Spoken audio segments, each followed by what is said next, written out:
this video, I'll be exploring mysteries in Minecraft so scary, Mojang doesn't even want you to know these exist. This ancient news article talks about what a creeper is. Kind of breaks down the anatomy of a creeper. Its tiny brain is programmed to stalk adventurers and to detonate the TNT when it can do maximum devastation. I think creepers are something much creepier than just an explosive little being. They're green little things that walk around, all right? They're just like little green squares with creepy looking legs. But note that they're green. What else is green, gamers? The grass, the trees. You see where I'm going with this? Just wait, it gets even creepier.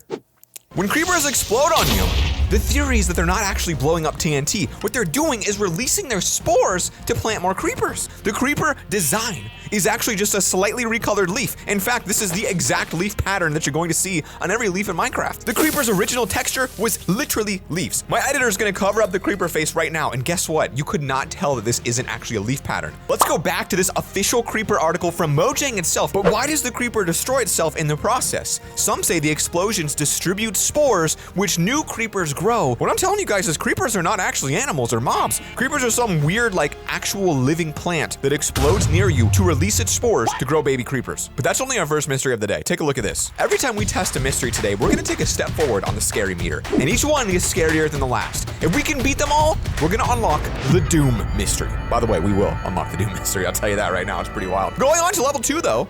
Now our next mystery is even crazier. This is level 2, and it's gonna make you a little bit scared. Why is it that Nether portals are 3 blocks tall when Minecraft players are only 2 blocks tall? So that got me asking, what Minecraft mob is 3 blocks tall? The Minecraft Enderman. Now isn't that weird? Oh, almost looks like a perfect door for this little guy, doesn't it? Wait a minute. Wait a minute. Are you telling me that the Enderman is the exact same color, purple and black, as the Nether portal? Endermen have the exact same particles that the Nether portal does. And why is that if they're from the end? Why would they have the exact same connection to this portal, same design, same height, same colors, if they're not from the Nether or in some way related? This is getting interesting. Well, according to this website, there's a Minecraft mob called the Netherman. He's an evil henchman of the voice of darkness in the Eye of Ender. Basically, it looks like they're trying to take down the entire world. Maybe it's best so we don't see one of these in this video. Are Nether portals truly designed for Endermen to use and not for us? We'll never really know the truth, but I think there's enough clues here today to make me a believer. Our level 2 mystery was crazy, but level 3 is even crazier. And our next one's in Minecraft Axolotl, one of the most loved mobs in Minecraft, but what if it had a sinister side you didn't know about? All right, well, what if we took a Minecraft Warden and we inverted its color scheme? That happens to look very similar to an Axolotl. Let's compare. Look at this inverted Axolotl. As the colors change, it almost perfectly matches the Warden's color scheme, and it has some of the similar body features, which means pink Axolotls are baby Wardens.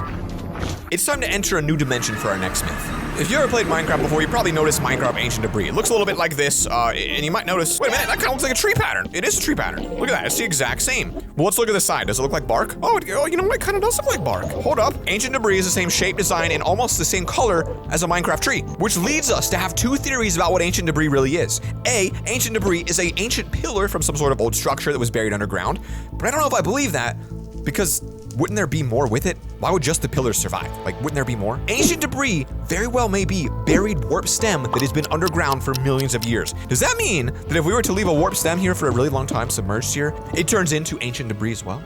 Is it possible that the Nether used to be just like the overworld, but somehow got corrupted, and the ancient debris that we see is a sign that it used to be full of beautiful life? So I'm gonna show you guys what that might have looked like back in ancient Minecraft. This is what these could have looked like before the Nether became corrupted. What turned the wood into this ancient debris material? The pressure, the heat, combination? We may never know. Now, I told you things were gonna get more scary, and that's exactly what's happening because our next mystery is about the Ravager. Have you ever noticed how eerily similar to a villager Ravagers look? Not only do they have the same unibrow, the same eye color, the same facial structure, but they also make the same noises. He's literally making a deeper, weird sound. Well, one of the theories is that pillagers actually take village prisoners back to their base and then transform them into Ravagers to help fight for them.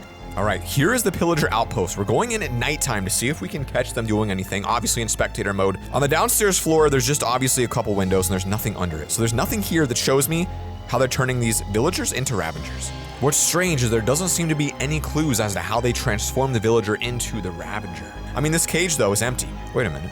This is where they would store the villager to transform it into a Ravager. The only guess that we can make right now is that their arrows or something in their pocket is full of some poisonous potion that transforms the villagers. We're moving on to level 5, and it involves this picture right here. Back in 2010, Minecraft had a Halloween update, and there were 2 ways to download it, through Notch's blog or automatically downloading it through Minecraft. One player decided he would download it through the blog, and he found 2 files in a random folder. One of them involved really rare audio that's never heard before from a 2010 update. So this clip is the audio he claims to have heard when he downloaded this. It sounds like some man is crying. I don't know what that was, but he said something, possibly in Swedish, because it was 2012. And then that at the end of it. Okay, that actually scared me. What the heck was that? But when he listened to the audio, his entire world burst into fire, and he took a picture like this. And that was pretty scary, but we're getting even closer to the Doom mystery of the day. We're moving on to level 6 right here. In the official Minecraft mobs book, they actually include a rare picture of a ghast that was never seen before. The picture looked like this. Now, this is an official Minecraft handbook, but something about this looks really interesting. Something maybe a little off. The ghast looks almost mechanical. Do you see all these weird gears and squares inside of it? Well, in order to test this one, we're gonna spawn a ghast, and we're first going to look at the outside and see if it looks somewhat mechanical. The tentacles, they definitely have a mechanical vibe to it. Like, I could see them like swinging as if they were like on some sort of a pulley, and the face also has no emotion as if it's like robotic. So let's go inside of it and see what we see. This one's tough to answer because on the official drawing, there's clearly mechanical parts in it. But when I look at it here, it's literally full of air. It's just purely hollow. So I think a creature like this could never spawn naturally. I think the Minecraft ghast was designed by someone to protect the Nether because I think they are, or at least they were, building an army to attack the overworld. Minecraft mushroom islands really stand out a lot, don't they? Like, they just really are super vibrant. They're super rare. They also contain mycelium, which doesn't grow anywhere else. They also have mutated mushroom cows. Now, since these biomes are almost always islands, it might be possible they were used by earlier Minecraft civilizations to test nuclear weapons away from the mainland. And the radiation led to the extinction of all mobs and the mutations we see in the grass and the cows today. In fact, the crazy part is that the mushroom theme of these islands could symbolically be related to the mushroom cloud that is formed by nuclear explosions. Now, this one's true. That's a pretty disturbing leap for Minecraft. Let's place it down and let's move in. So first, let's see how far away this is from the mainland, because if it is pretty far away, that kind of supports the theory that this was used for weird nuclear tests back in the day. And I literally do not see any other land in sight. I mean, this is absolutely in the middle of nowhere. So I'm setting it to nighttime right now. It's been night for a while, and not a single mob has spawned. We're on hard mode, by the way, and it's completely peaceful. Wait a minute, did you guys ever notice mycelium has like a particle effect? Isn't that curious? Kind of has a radiation field to it, which means I'm convinced that these were ancient nuclear test sites. There's nothing you can say to convince me otherwise.